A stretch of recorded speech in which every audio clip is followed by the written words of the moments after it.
Hello, everybody. It is Monday, the 27th of June, 2022. It's 11:30 a.m., which means it is time for our Midday Mindful Moment. And today, it's a Monday memory because it's Monday. And so on Mondays, we look at some past mindful moments and see if we can engage in some spiritual nourishment by looking at what we talked about in the past. So today's, here, I'm going to take this away.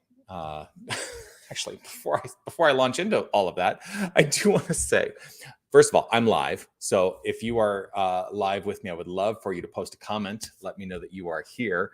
I will, of course, offer my reminder, which is to say you are love, you are light, you are life, you are magnificent. And I'm grateful that you shine your light and share your magnificence with the world. So yes, like I said, I'm live because I didn't pre-record yesterday. And so I just thought, I'll pop up to the church and engage with my magnificent spiritual family out there in this thing, through this venue, this thing we call technology. Why do we do this mindful moment every single weekday? Well, when we are engaged in our spiritual practice on a consistent and regular basis, life just gets better. That's what I've found. And so I share that with you in the desire that your life will get better, be enhanced. So today's mindful moment memory, the Monday memory, it comes to us from August 6th, 2019. I did watch just the beginning of the snippet, so I do mention my former spiritual center, Tucson New Thought, and I reference and read a quote from the book, The Power of Decision, one of my favorite books of all time. And so let's launch in. What do you say? Here is the memory from August 6th, 2019. Here we go. So every day I think, well, what do I want to talk about today? What do I want to talk about today? And because I am utilizing this book, The Power of Decision by Raymond Charles Barker, as the guide for me spiritually during this month of August at my center, Tucson New Thought. And just in my life, it's one of my favorite books, like I said yesterday. Here's what I would like to start with, is this quote from the book. He wrote this: "Life never made a problem person. It made a person capable of handling problems." So there are a couple things that go with this. I'm going to read that again. Life never made a problem person. It made a person capable of handling problems.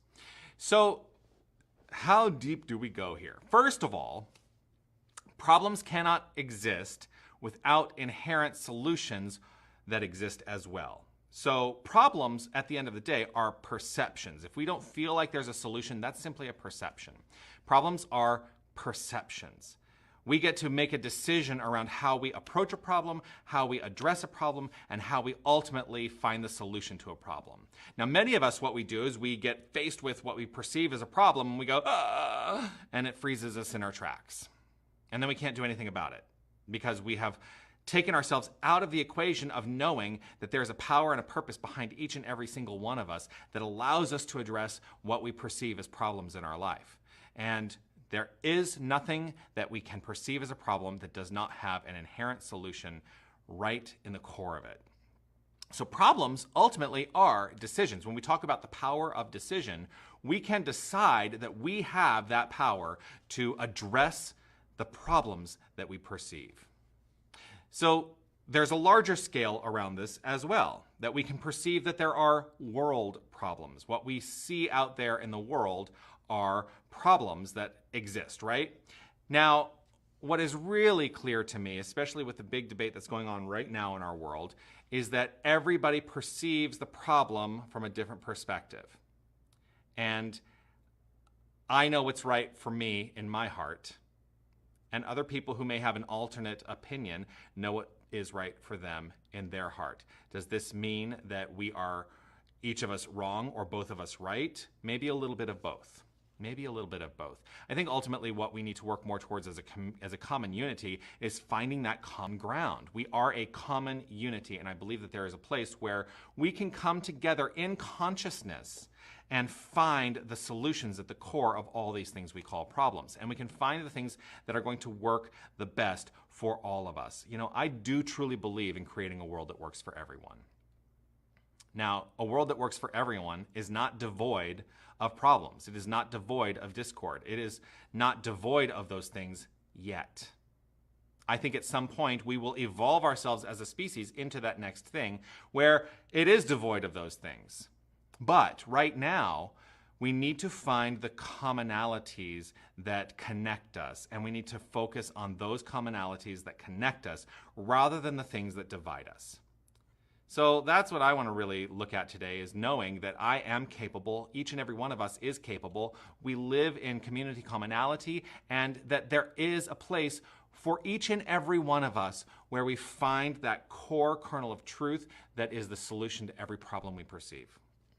So if you're in a place where you can close your eyes and it's comfortable for you to do so, I'm going to invite you to simply relax right where you are, right where you are, and have that luxurious feeling fall into your beingness. Just take it all in, right? I love, this is one of my favorite parts, is just allowing myself to take the moment to breathe. Just taking in a breath and releasing it. Taking in another breath and releasing it. Taking in one more breath and letting it go. And the deepest recognition that this is a physical expression of that infinite law of circulation. That we give, we receive, it is all one flow. This is the nature of the breath, and it is also the nature of life, and it is the nature of love. And it is the nature of our core beingness. We are always in that giving and receiving flow, no matter what, no matter what. And so I allow myself to resonate and reflect on this notion, on this truth, on this perfect idea in my mind right here and right now, that I am in the flow perfectly as I settle into this word.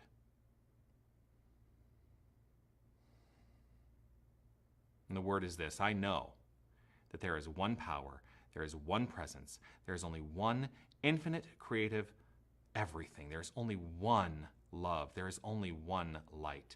There is only one energy. There is only one power. There is only one thing going on. We call it by many names. I call it God. I call it love. I call it spirit. I call it the infinite. I call it the lover, I call it the beloved, I call it. But I also recognize and know that in the naming of it, there is no word that adequately describes the infinite nature of this creative energy. Everything that exists is part of this infinite wholeness. Everything, the entire manifest universe. Everything that has been or ever will be and is right now is part of this infinite wholeness. This is true for each and every one of us. We are living the life of this divine creative energy and calling it and recognizing it and knowing it as our own expression. We lay claim to the perfection of this divine energy in our lives as our lives showing up. We are not with God. We are not of God. We are God. We are God. And so everything that is the makeup of me is divine. Every cell, every molecule, every subatomic particle, all this energy is the energy of the divine. And I relax into this and know this and trust in the perfect power that is illustrated and expressed at all times by this divinity. And I know that this perfect power, this divine, perfect power, is unfolding itself in terms of creation at all times. And I recognize and know that everything that exists in my life is the result of this power working itself through my consciousness, my share of this infinity, my understanding of it. And it is all colored by my understanding of it. And so everything out there that I see, all circumstances, are rooted first and foremost in my own mind. They are all perceptions, and perception becomes my reality. And so if I want to change my reality, which I choose to do so in this moment, I choose to change my perception. I change my perception right here and right now that any discord exists. I allow myself to go to that place where only love, wholeness is perfectly, completely expressing in the here and now. I let go of any perception of a problem and recognize and know that there is an inherent truth that solves all issues. I allow myself to more resonantly affirm and vibrate at the level of joy. And this joy draws into my experience more to reflect the joy in common unity. I know that each and every one of us is a common unity. We are community. We are good in this. And every single one of us is only seeking the good. And we do it in myriad ways. We do it in such magnificent, individualized ways. We seek the good and we draw the good to ourselves, just like the breath. We breathe out the good and we breathe in the good. We seek the good and we draw it in. We seek the good and we draw it in. And so I trust in this perfection, always unfolding as my life. I allow.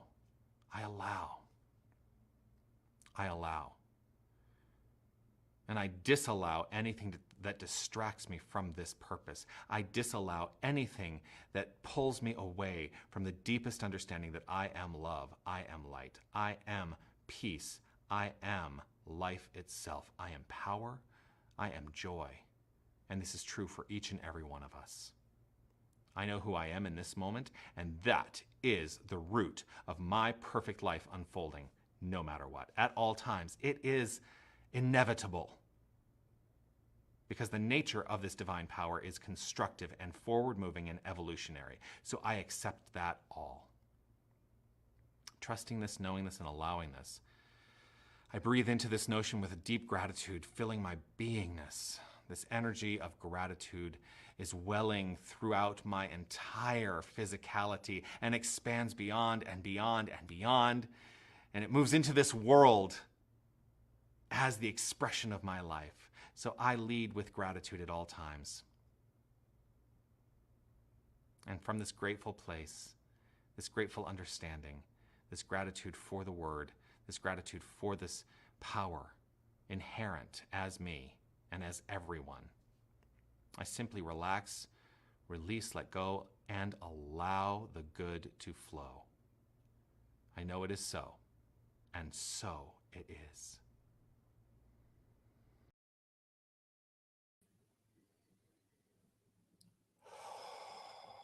And so it is. There's something that I said in that prayer treatment.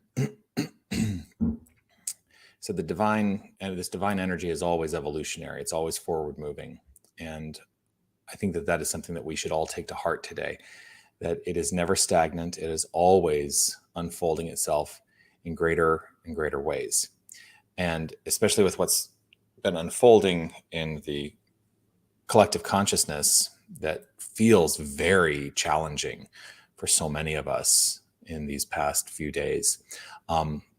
I am reminded, and this is something that I've been kind of thinking about, I am reminded that if I'm going to understand that there is no problem, there's only the perception of problem, and inherent in any perception of problem is a solution, and that the divine is always forward moving and evolutionary, that this is part of that evolutionary process. There's a thing that happens if you've ever worked with people who are making their transitions, that there's oftentimes, it's not consistent, but there's oftentimes this thing called the rally. And if someone is experiencing, and I've seen it with terminal cancer patients, and I've seen this rally happen where they are essentially moving through their transition, feels like they've got, a foot on either side. And like there's one day where they just get up and they're active and it's like there's no issue at all. And then usually within 24 hours, they make their transition. Like they complete their transition to away from this plane of action. So there's this rally, right, before somebody changes. I think that we can apply that construct to what's happening in our country. There's an energetic rallying happening before everything is going to dissipate and change. And in that change, we will find what is evolutionary, what is next. That's what I think we're experiencing right now. It's not easy, and it's not necessarily the most fun thing to go through, but it allows me to live within the understanding that I am going to choose to create from the point of view of love and kindness, peace and harmony. That's what I choose. How about you? As I mentioned before, I am live today, so I do, and I was on to other things before I saw the comments come through, but I do want to say hello to Linda and Darwin and Jerry and Kathy and Beth. Grateful to have you all here. And I look forward to seeing you all again tomorrow for the Midday Mindful Moment. I will be back here, on Facebook and YouTube, both places live, wherever you're watching from. I will be here, and that's at 11:30 a.m. Arizona time. Also, you know all the stuff. Join me for Sunday services and meditations and all that stuff. You can find out what's happening as well if you go to unitytucson.com and check out the website. We are working diligently to make sure the website is updated more frequently. Also, if you ever have a question or anything you want to send to me, you can always email me at revjonathan@unitytucson.com. Like, follow, subscribe, all that jazz, react, those hearts on Facebook. Love those. And I will look forward to seeing you all tomorrow. Peace and blessings to you. Be well. Namaste.